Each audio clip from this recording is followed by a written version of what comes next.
Hi everyone, it's Professor Lucien. Every week what I'd like to do is provide you with a review and preview video. And I'm going to combine this for both the online section and the classroom section. So, because I want to discuss both, because I'm actually doing, as I'm going through the course, I'm studying the scoring and the performance of everybody so I can better understand what I can do to serve you all. Additionally, the powers that be with the College of Business and Economics thinks they know better how to teach this course than I do. And so they are, that's why for those of you who are online, there's 9 different lecture videos and they're shorter. They're the one, they forced me to do that. They think that this course should be built all at once and released all at once, and you guys are going to learn that way. And I think it takes more finesse than that, which is why I'm creating these videos to help supplement and explain and clarify, which I think is really important. So here's the stuff I'm going to cover. Just want to let you know what you'll see is that I've got my eye on some of you. There are red flags that come up based on the number of touches on the Canvas site per week, the amount of time you spend per week, and what I'm seeing for scores. And I'd like to review these things so that you can acknowledge that there's a way to improve in this class. Talk about the quiz, and then I'll kind of review the things. First, I want to point out that on the announcements, I did post some more information. One is an article from a national law firm that provides some information how to respond to the Biden administration's new mandate for vaccines through OSHA. And then the other is information on opportunities. And I'll show you the sheet that I had posted for everybody. But in addition, if you completed a non-capstone internship over the summer and haven't completed the survey, please do so immediately. I need to analyze that data for Friday. Or sign up to receive announcements for the Student Safety Organization. It can be both virtual or in person. Yeah. So here's the article. It's by Fisher Phillips. It's pretty good. Here's the sheet that you have available. What I have here are just links so you can join things, some cost, but it's just a small amount. A lot of it's free. Almost all of it's free, or subscribe, or at least to access information. So this is a PDF sheet that's posted. I want to make one more push that we need Student Safety Organization volunteers. It can be both either virtual or in person. We'd like to hold our meetings in the Safety Lab in the Community Education Center. You can see it's really... it's empty. We need to set this up. We want to use this. We want to take advantage of it because it's something that's really awesome. But need your help. Last announcement, I guess, is that this week is is Safety 21 down in Austin, Texas. And so even though I couldn't participate even virtually because that was an option this year because of work, I've got a lot of friends who post on Facebook and LinkedIn, and so I've been following along that way. So something you might want to look into in the future is attending that national conference. Sorry, I covered my mouth when I said that. So here's the scoring. This is for the online group. We got 29 total. We got a breakdown of 14 undergrad, 15 grad. I do average, median, high, and low because I think that's a better representation for descriptive statistics, especially when you can't assume normality in the distribution of the data. So we get the time spent per week. We've got the number of touches per week. And this is based on Mondays. Monday morning is when I start and stop that tracking. Assignment scores and quiz. So if you are a classroom student, you don't have the assignment. That's the binder. I grade that twice a semester. For online, they're submitting their summaries and reflections each week. And then we've got the quiz. What's interesting is that the comparison just with the online between the undergrad and grad, you can see there's a significant, I'll use the scientific term, difference between our grad students and undergrad students. The grad students are spending more time, more touches, and they perform better for the assignment, significantly. But what's odd is that the quiz scores are the same. And so that demands, a deeper investigation. What's interesting is because when I saw that, I decided, I want to see what happens if I was to do a pop quiz with my in-class undergrads. Now, they didn't get to use their notes, and it was a surprise. So they didn't know it was coming. And so this was a very raw measure. And they did slightly worse but not. It could be considered significant in many ways, but the median fell within the range of the undergrads who were online. So that was very interesting. I also found that because of the way the delivery online, it was a little bit different. So the in class, they were at a much greater disadvantage, but I don't think that resulted in the expected result. It was very similar in scores, and we're going to look at that in a moment. So what I want to do is impress upon you, based on topics covered last week and this week, that I practice my teaching, I practice safety the same way I'm teaching you in this class. It's an applied, it's a data-driven approach. So we've got the work system model, Edward Deming's PDCA model, and then this final model of quality management and continuous improvement. And so I want to break down the work system model toward you and this class. So the task, you either go to class or you consume what's on Canvas and watch videos. The tools are, well, if it's completely online, it's the online content. If it's face-to-face, then there's more physical stuff.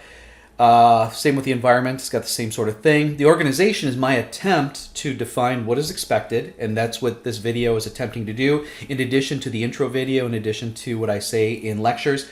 Try to make the topics interesting. So I'm trying to always relate it to your lives so you can connect to it better. It's easier to understand something if you can connect to it. And then finally provide you specific feedback on your performance. And so when you submit something to Canvas, at least early in the semester, I try to be very clear with what I expect so that you can take that and change your behavior or your habits, or ask a question for clarification, all these things. What you're expected to do is to be aware of your learning technique. That's what I want. That's what I'd said in the syllabus. That's why I said in the intro that I want you to be an active learner, to take control, accountability for your learning technique, to seek what is expected, not wait until, I submitted and I got it wrong, but to seek what is really expected. And then to actually commit the proper amount of time. Like what we just saw with the numbers is the undergrads are spending a lot less time on it than the grad students, and early performance indicates that it requires more time. Please communicate for clarification. That's ask questions. Grad students tend to be better at that because they don't have time to waste. And so they make very efficient use of their time. And when they don't understand something, they ask for clarification. And they do it in a professional manner as well. Another issue for this class. And then finally, a real desire to improve. If you don't want to improve yourself, it's going to be difficult for you later in life. The grad students know this. That's why they went back to school. They have a purpose to do it. So I think it's kind of more intrinsic to what they're doing. Whereas undergrads, you may not have experienced it yet. When you start doing internships, you will. When you start working, you will. But I'm telling you now, it's something you need to engage in. So here's the quiz results for week 1. And I have here 2 different types of symbols.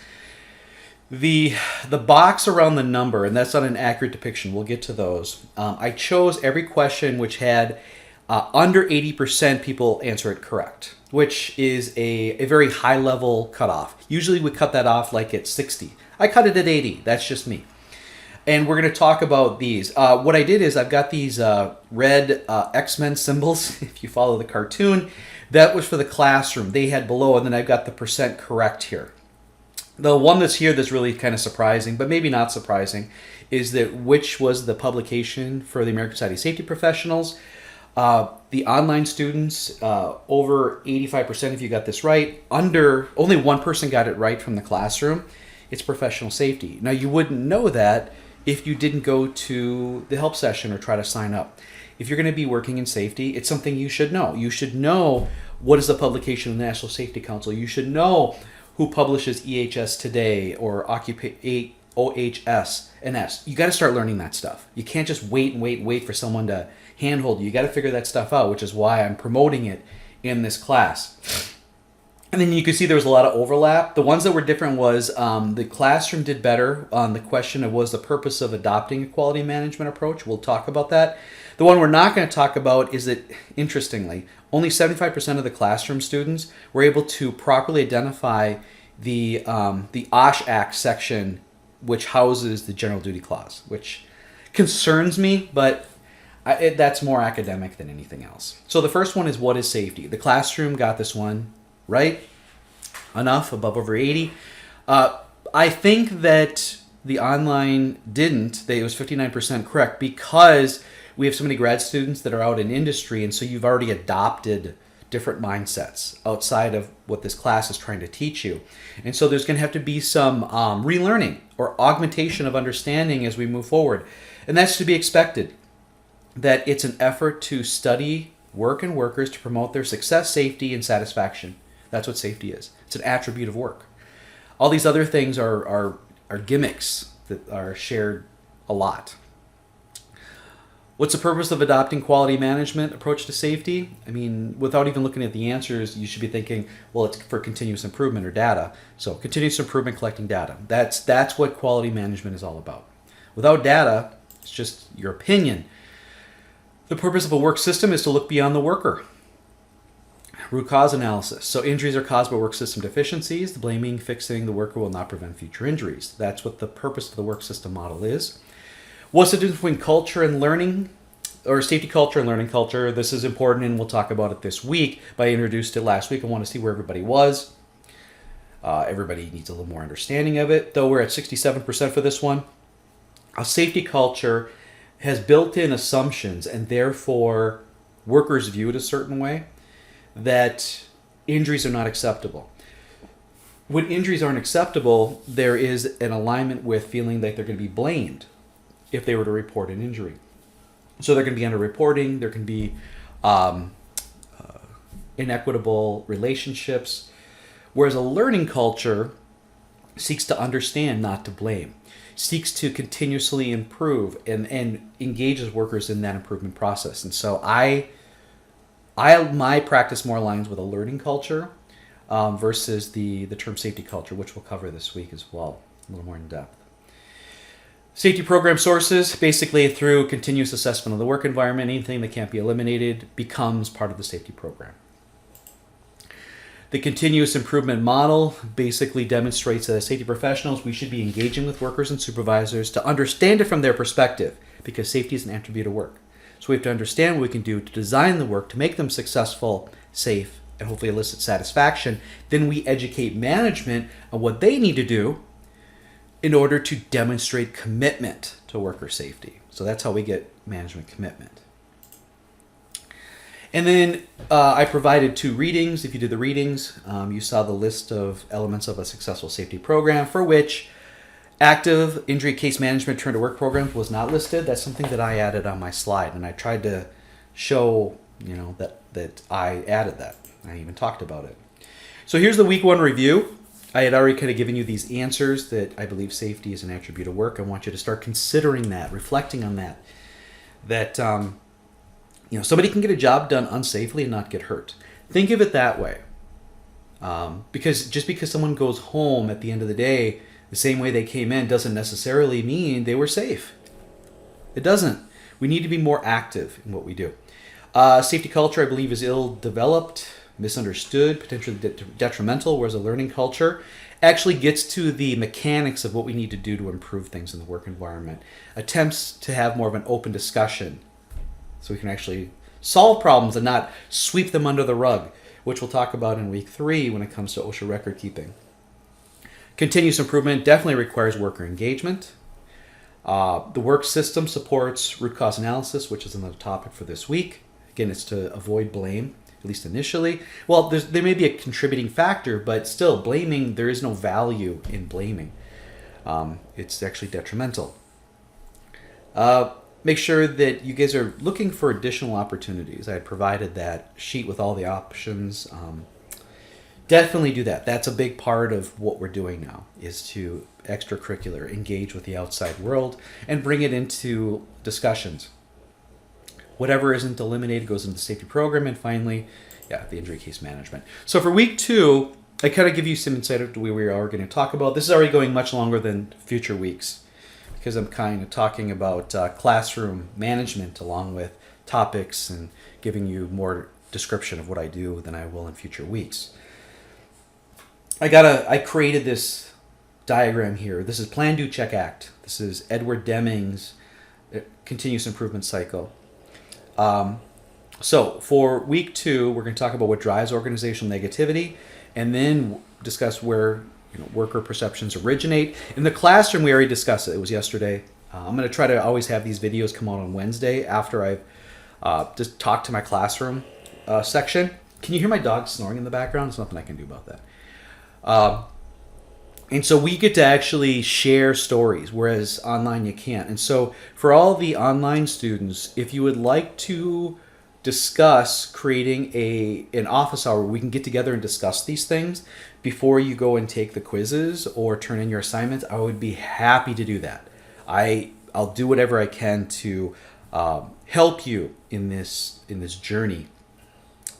Talk about the difference between safety climate, safety culture. Of course, I'm leading up to my version of learning culture. Why we tend to blame workers. There's actually a reason for it. It's built into our DNA. It's a human error, basically. We'll talk about more of that next week as well. And then focusing on learning, developing relationships, positive engagement with workers. What if we were to do that versus blame and try to sweep things under the rug? And then we talk about different approaches. So what I'd like you to do is, as I ask you to become more of an active learner, to each day or week, plan your things, do your things, check your act. So prepare for lectures. Look and see what's there, what's going to happen. Organize your time. Schedule your time for that week. Attend class, do the things that are online. Then at the end of the week, check what your scores were, what feedback I gave you. Reflect on it. Make sure you're identifying opportunities for improvement if you didn't get perfect scores on everything. Or look for additional opportunities to go above and beyond. That's even better, because I like looking for all-stars. I like promoting students who are all-stars to people who contact me and say, hey, send me your best students. That happens a lot, and sometimes I can't answer because I don't know who. And then finally, act on it. That's the big thing. Go, ask questions. Go to office hours. Go to professional meetings. Go to LinkedIn. Do all those things. Do the extracurriculars, and then make sure you're attending to the basics. Last slide. Again, I'd like you to contact me if you'd like to have office hours. This is for the online students. If you're in the classroom, you just got to come up and ask me. You can talk to me after class or before class. It's real easy. Ask questions. Ask more questions. In the classroom, it's really easy, and they're doing a good job. We've done 2 lectures so far, and both of them, I'm very happy with the way students are performing in the classroom. It's 2.5 hours, and they're engaged the whole time taking notes. It's awesome. Don't miss this opportunity. You may go, I just want to treat this like every other class. That's your choice. I'm going to, at some point here, probably sooner than later, stop with my pressure on you to take advantage of these other things. I'm just going to let you be you, and then the results are going to be you're going to own them, because I laid out what I expect. I provided the opportunities and the tools in order for you to get there. And then if you don't engage, that's your choice. That's where it went. There's a lot more opportunity outside of the classroom that I'd love to talk about. And so if you'd like, ask me and I will share it. But I'm not going to waste much more time. I still will waste some time. Dedicate time, that's a better term. Talking about the opportunities. And then I'll also probably brag when things go really well. Just hopefully that engages you. And make sure you're networking. If you're in school and you're not taking advantage of the opportunities provided by the university, by the department, by me, by the Student Safety Organization, by ASSP, all that, if you're not taking advantage and you get to the end and you're like, oh, I got my degree, now what? Yeah, exactly. Now what? Now is when you got to start planning for that internship, for that job, for that promotion. And this is the time to do it. The last thing I want to say, we're almost just under 20 minutes. Every review I'll have some sort of code or password or key term that I will ask you to report later on. I want to see who's watching these. For this week, it's MTV, music television.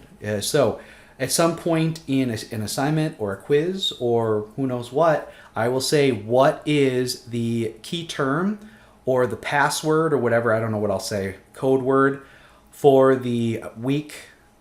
I guess it's the week 1 review, week 2 preview video, and the answer is MTV.